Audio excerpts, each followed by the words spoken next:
other stuff in his life when we return. Good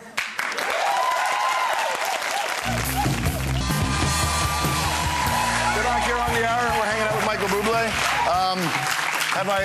Have I lulled you into a false sense of security enough yet? You have lulled me. Whatever you want, you can have. Steal your girlfriend. I'll Take be right back. her. She loves you. Hey, you're in a tabloid relationship to a degree, aren't you?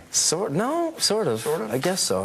Not really. We will not, we hide from it, I think. Do you? Do you actually have to take, for the record, he's, if you don't know, he's dating Emily Blunt, who was the girl that I tried to steal from him. She was in Devil Wears Prada, among other things. But back to you.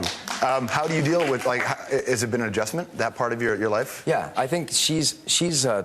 Mm-hmm. I'm 31, and she's so much smarter than me that it's ridiculous.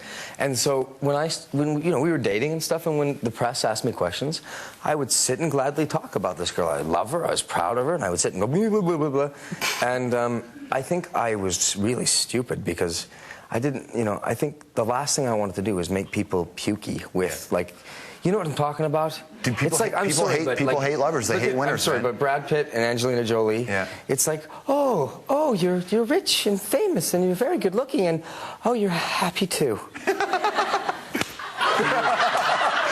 hate winners, man. Do you know what I'm talking about? Yeah. I think there's a way to for me to say, Emily Blunt, I love Emily Blunt. She's a great girl. I'm very proud of her, and not shove it down your throat. Yeah, do you know what I mean? Next question. Exactly. Yeah. You still cheating at poker with your bandmates? No, dude. First of all, I have no. You know what, man? I just heard cheating and poker, and I just. You're projecting onto me, Michael. No. I'm projecting onto you. I heard that you They won't play with me anymore. They won't play with you anymore? No. You learned how to cheat early at poker? I learned how to cheat, yeah. Have you been on the celebrity poker shows? I've been asked, but I haven't played. I can't win if I don't cheat. My odds are good. They go down to 2 if I don't cheat. I did a really silly thing where I basically, and kids, watch this. You take the cards, you know, and you split them, and you go to you know, as you do this, and it's at a certain point, as you flip them, you'll see you get the ace on the bottom. Yeah. And simply, you slide the ace from the bottom to the top, and then you count how many players you're playing with. And when you do this again, that's where you put the ace. So you count, and you put the ace 4 cards in, and then as you're dealing, you're 1, 2, 3, guess who got the ace? Yeah. And your odds increase significantly. They'll never invite you on those shows now. No. You'll get none of that. We're talking over the top about the duets thing, the acting thing. You're at a stage of your career where you do fine, like your records sell well. You're clearly funny and a likable guy. So do you can do more acting? Like what was that when you were a kid when you used to go out for auditions? Oh, dude, you want to hear a rotten story? Yeah. Okay. This is rotten. This is rotten. This is so Michael Buble.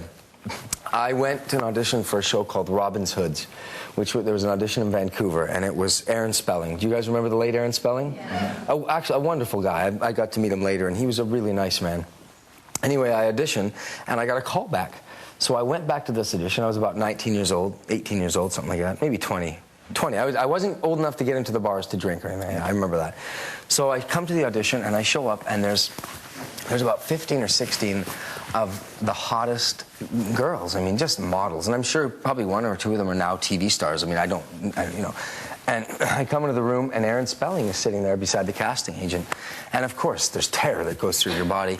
And he said to me, and he said to the room, he said, all right, you guys, I want you to now come up, he said, with the most embarrassing story that you can come up with. Okay, so we'll start with the girls. He said, we'll start with the girls. You go ahead. Well, I can come up with a great story. Yeah. And I know this in my head. And as each of these girls are telling their story, and then the water slide, I came off the water slide, and my top was off.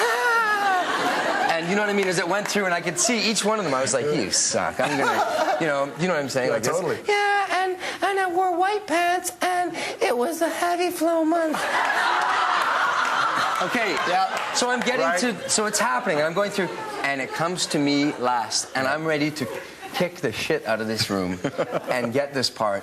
And he says to me, well, Mr. Buble, he says, Mr. Buble, he says, I want you to pick up on one of these girls like you would if you were at a bar. And I promise you guys, I mean, I was already intimidated just standing there in front of these beautiful women, and I was terrified. And literally, I walked up to the girl who was the least attractive, and by the way, that was still hot, and she was taller than me.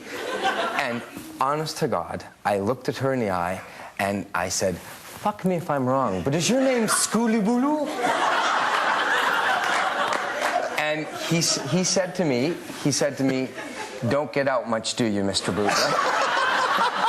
And literally, I walked out of the room. I felt like such a loser. But coming later, I go to a show for David Foster. Yeah. Aaron Spelling's in the audience. The first thing I did was walk up to Aaron Spelling and say, "Do you remember me?" And he said, I said, "Remember, I mean, if I'm wrong, but is your name Billy?" or whatever I said. And he said, "Oh, you don't get out much, do you, Mr. Buble?" It's good to see you, man. Thank you very much. Michael Buble, everybody. Call Me Irresponsible is the name of the record. That's #1 seller in Canada and also doing excellent in America. The Hour will be right back.